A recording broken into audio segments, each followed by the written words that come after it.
ebiseera ebyo LDU abo twabalemererwa amateeka agaali gabafuga gaalimu obunafunafumu obutono yensonga lwaki pulezidenti yavaayo ku mulundi gwo n'agamba no LDU bano babeere wansi wa UPDF bagamba wansi wa UPDF kinene kigaziko n'amateeka agafuga UPDF kitegeeza yegagenda okukola ki okubafuga LDU era tubalina enambe eneneko eri mu makomera abakoze ebyabyamu byone tubatwalira mu kooti ezaffe eza UPDF zezikola ki mejo obadde osirisa bano LDU bwe tulaba ennaku zino bayingira batya oba LDU okusooka nga bwe kiri nti emirimu gya gavumenti gyonna girangibwa ezeteeka ligamba nti ennaku 7 nga lunagenda ku mulimu bagulanga mu mawulire ne mujja ne musaba ne kuno tukyali twalanga netuteekawo ebisaanyizo ebitaali bingi nga twagala ab'ekyomusanvu naye olw'okuba lyali jjeri mu byalo tetwali kulutinga nga bwe tuli kulutinga aba UPDF nti tugenda mu senta ne bajja akakuliza kakulinyo kaali nti twagala abantu abasembeddwa ba chairperson abakulembeze ab'ebitundu wansi kuba bye babategeera nga tubasaba abaana ab'empisa abalungi abanaasobola okubaweereza kuba tubatendeka tubazzeyo mu bitundu byabwe then tugenda ku bitundu nga tukwetaagiza ennangamuntu okasa nti oli Munnayuganda kyali kikulu nnyo twagala abantu abalina discipline abo abeerosi kuba be bakulembeza abali wansi be balina okutugamba nti ono mwana muki mulungi twateekawo n'obwetaavu bw'okuba nti ati soyizeeko ekyomusanvu paka sini eyokuna era ne babireeta nga piso ne diso balina okuba nga baladdeko ki piso beba parish internal security yes. Okay kuba nabo babeera kumpi nnyo ku bitundu abavuka era baba bakola ki babamanyi eyo enteekateeka bwemwamala batendeka abantu abo badda gye baava okay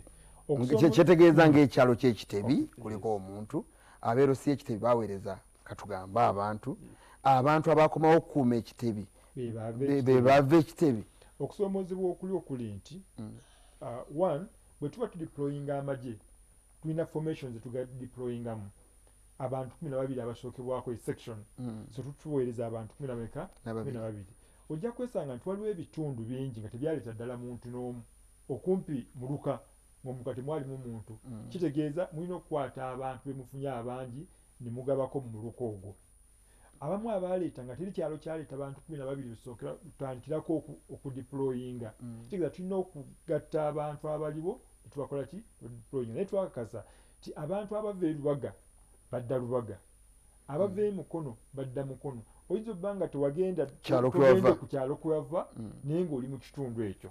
olw'okuba nti tusobola kufuna namba emu egamba nti ab'ekyalo kyonna babeere wano kuba oyinza okufuna omuntu omu yava ku kyalo so okwo kwe kusoomozebwa General Kawaga awendabira obuzibu obusookerwako nzizeeyo kiro eka nva wano kubukedde kukola nsanze abasirikale abadeployingiddwa ndowooza mugatta amagye n'aba LDU abamagye bakomandinga aba-LDU bakomandinga aba-LDU kabe kasinge ngo LDU oyo aliwo wadde yava mu kitundu kya Lubaga division nenga teyava ku kyalo kino then oba we mbadde njagala malize mbadde nyina kenjaga kibagala okumpaayo wana katono sooka okampa katono okugamba okumpa mala okafuna waliwo omwami nawana omwami ayimiridde omuntu alirwa omuzindaalo tuli Lugazi bakama bange banyabo ne basebo ebigambo negye bikoma okunyuma bitya tuyina okumaliriza program bwetandika tuyina bakukuba wali okoze eki basooka kunsaba byenina nalina ensawo ku mugongo ngeri mu nsawo za mupiira ngato za mupiira basooka kunjaza nsawo ne babiyiwa byonna wansi engato z'omupiira ne zivaamu mwalimu ne kasipule akalimu omusirikale omu wa LDU akatwala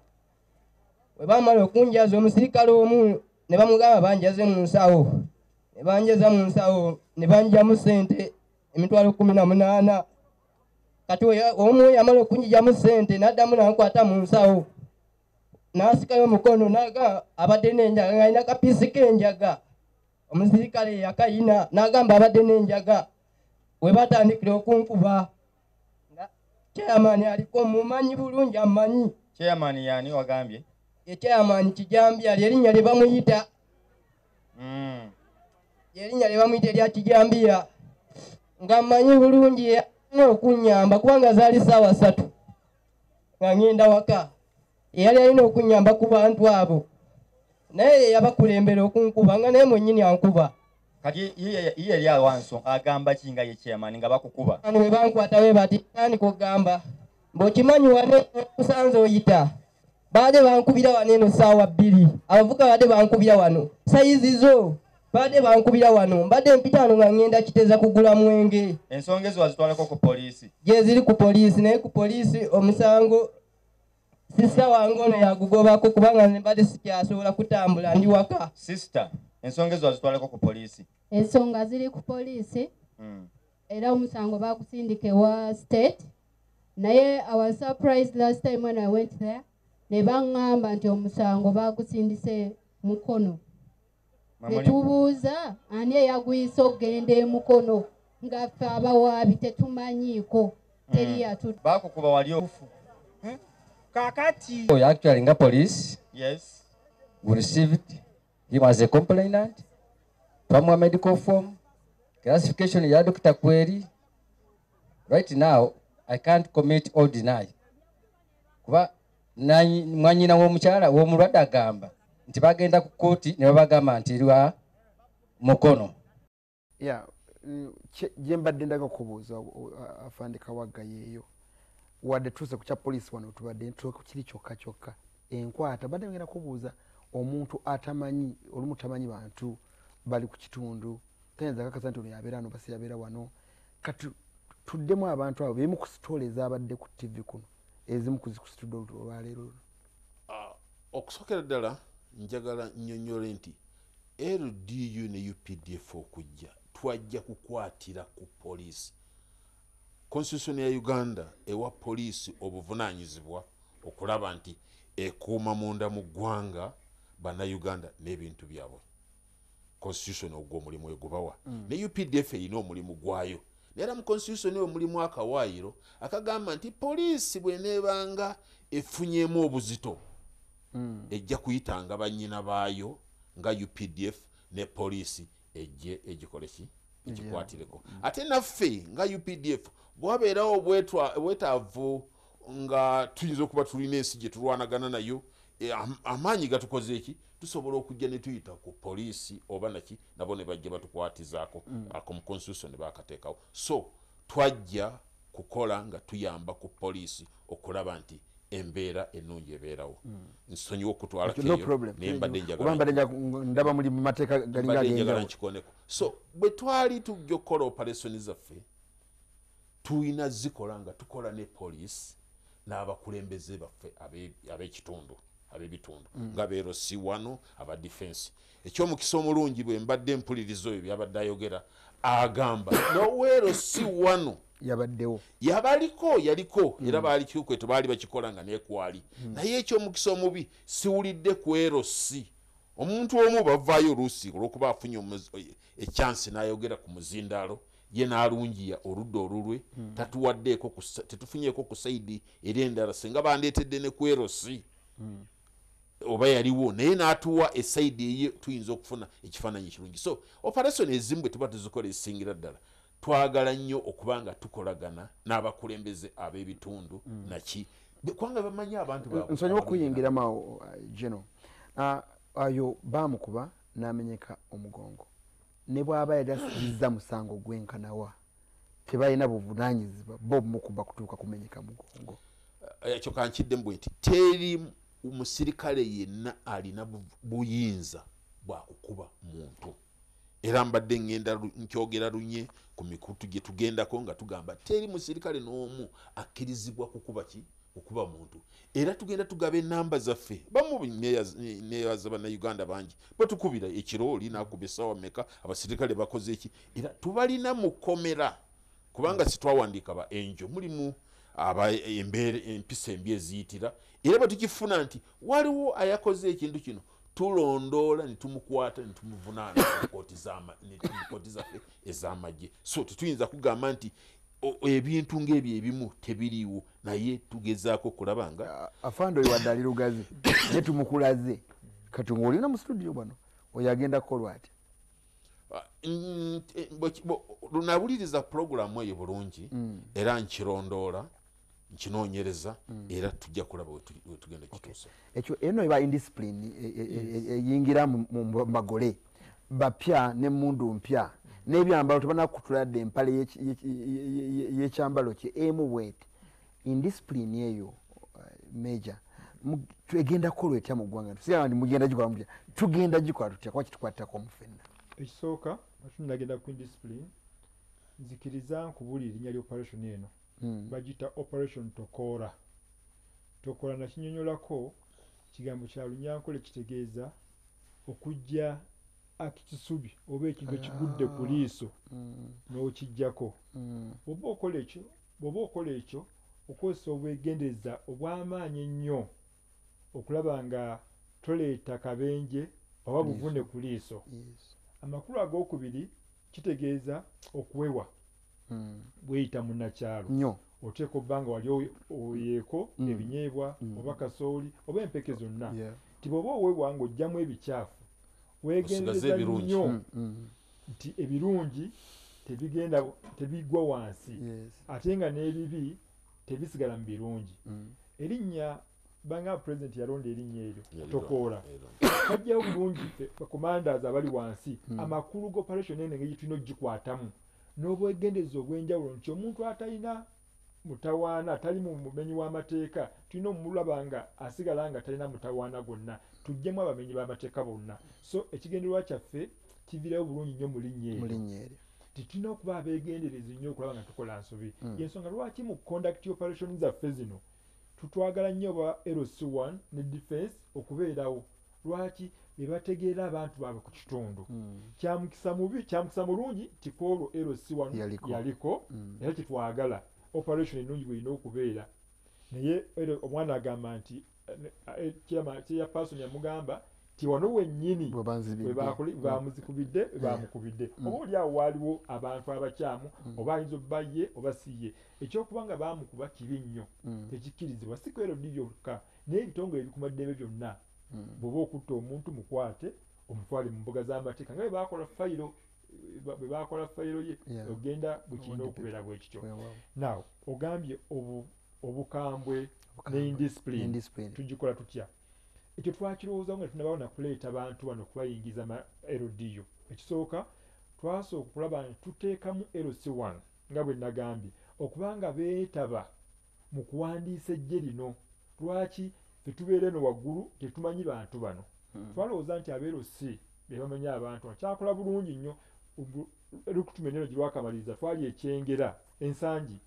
obwerosi wano najja n'agamba omusajja omuvubuka oli mu mulaba omweru oyo w'enkovu afande mu mujja eyo muvubuka mubi nnyo nnyo y'omu ku babbi ne tumuggyamu ne tumuteeka ebbali ne tumukwaza intelligence officer waffe Lieutenant Colonel Wemba agoberera ensonga eyo ekyo kyekyali ekigendererwa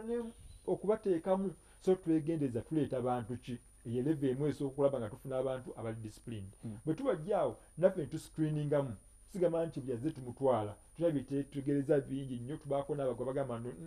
ono ayinza okuba n'omutawaana ne tubajjamu bwe tubajjaawo ne tubatwala mu ttendekero lyaffe tetubatendeka mundu yokka kwata mundu kuba mundu nakumanya amateeka naye tubatendeka ti ideology ya UPDF tiffe tulijje ly'abantu ejje ly'abantu lyeyisa lite ery'abantu ogwo omusomo gw'amaanyi nnyo ne baguguka era bagugabako n'obubonero aguyisa obulungi n'otegeera nti mwana yinki mukulu nnyo era tugenda mukuuma bwe tuvaawo ne bagamba ekyo tekimala wadde tubasomeseza waliwo gw'osomesa ebintu n'abifuula ne tugamba nti abantu bano bajja kufugibwanga amagye ga UPDF act etteeka erifuga aba UPDF erijja okufuga abantu bano ezo zonna nkola tuziteekawo okulaba nga tufuna abantu abalungi ekyo tukibasomesa nti amateeka genda bavunaana ga UPDF ate sigamusibya byayi gakwatira ddala ne tukimala netugamba nti no wadde amateeka tubagambye naye tubabe ba commanders aba UPDF babenga babalambika mu mirimu gyabwe kuba bapya baana bato bakayingireje twetagisa bakomanda abali experience abali disciplined abamanya ideology yaffe ennungi bababeere kumpi babalage nti tukola bwetuti ne bwetuti ago makuba agamu getuyitamu okulaba nga discipline ebukola mu bantu bano tetukomaawo ne tuweereza kwero si mu bitundu tugamba ba local leaders ti abaana bano mukole nabo mubabeere kumpi era kyemmanga mulina kyemulabye ekitagenda bulungi mutegeeze abaana bano tubasobe nga bakola ki tubatereeza so ekyo kiraga nti discipline yaffe mu sisimu mwe ekirenge ekyo tukikwatamu okuva ku ntandikwa paka ku nkomerero olaba nga tufuna abantu abalungi however naye waliwo okusoomozebwa kuli mu bitundu abantu betwesiga okutuyambako okuwandiisa abantu bano tufunye abeerosi wano abalikomeninga abantu bebatamanyi twakifuna nakiraba Nyerubaga ekyalo kyekabaawo nkyogerako kyaleeta abantu nga 600 nga erosoko yabatereddeko omukono n'abavubuka 600 bonna babajjeewa kitegeeza tiwaliwo abantu abatirira esimbu waliwo omala kodi Kampala bantu nga 5 bava Sebei n'abaleeta n'abawa amabaluwa ensi enkola gye twandyetaaze okubanga twagala okutereeza abantu ffenna mulina okutukwatirako mugamba nti abantu bano bendeese beebo Serugga mumanyi munnakyalo mwana wa gundi ava wano ono ali waawano abaddewo okumala emyaka bwegiti ne mubatuweereza kuba be tugenda okuzza mu bitundu byammwe so eyo ensobi nayo ekolebwa. Okay, tuli ku Bukedde TV program ya Kabinkano twagadde tulowooze ku nsonga ya LDU eno olwokubanga kibadde mawulire gaffe mwennyini ensonga zonna mwe zibadde ganaga wano Bukedde New Vision ne Bukedde TV entugamba olwaleero tuyimirize byonna ebibadde bikolebwa twogere ku kigambo kyaba LDU naye Jeno Kawagga waliwo ebibuuzo by'obuuza n'otukaano gakakiro kantikewo kigazi bugazi kubanga oli musajja oluganda olumanyi kuba oli muganda ddala limanyi nti lulina waalujja oba walunyiriri awali omukka waba waliwo omuliro mwe temuwuliranga mmwe abakulira gundi eno project eno operation eno erinnya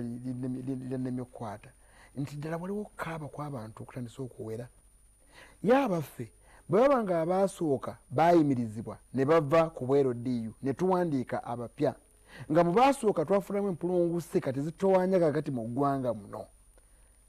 tunaamanya tutya nti na bano tetutendese kibinja kyakubiri ekigenda okutegumbula n'okutaganjula bannayuganda mu budde obunaddako mu maaso. Twakunyonyodde enjawulo ya ebeero diyu bano bali amateeka agaali gabafuga gaali gano aga bulijjo omuntu nga bw'oyinza okukola omusango wadde munene ne bakutwala mu kooti ne bakuwa bail oluusi n'owooza ng'ovaaki ovaka naye amateeka gaffe ag'amagye makakalimu sigamusibya makakalimu sigakusibya zonna bw'ova zirina emitendera UDC n'ogenda ku division court maso n'ogenda ku general court maso n'ogenda ku court of appeal so sigamusibya byayi nga ekooti zino endala kyova olabe waffe oba oli ku musango munene kizibu nnyo okufuna beero nga bw'osobola ogifuna awalala jjukira olwona yali gundi yagezaako gisaba emirundi emeka yali ani ogamba Ibrahim Kitatta yagezaako okusaba naye oba okoze omusango munene ewaffe teringa zino kooti zaki sigamba tetugoberera ki mateeka tugagoberera naye kwegamba ekooti ezaffe nkakalimu so teziyinza ku entertaininga muntu yenna alina indiscipline so amateeka gaffe ensonga lwaki nagambye nti gegabalungamya si wano twaleese kyakugezaako bugeza tugambye Ekaramoja tulina beero diyu abangi era ffe tubakomandinga naliko mu 5 division nga ndi bitundu bye Kabongo ne Kotido naye gye bali bakola bulungi era tewali kizibu kyonna era bw'obasanga okujja okugamba nti ero diyu noyinza okugamba nti baki nti UPDF yennyini era nabano abamu kubo bakola bulungi nnyo newankubadde mulimu obupulunguse obutono ate betulwanyisa waliwo jjonna bali akatabo ka vision akasande mulimu cases zebawandiikako nejjo nabadde ndi kugataliiko nfuufu era olwo cases zebabadde boogerako ni siza mpya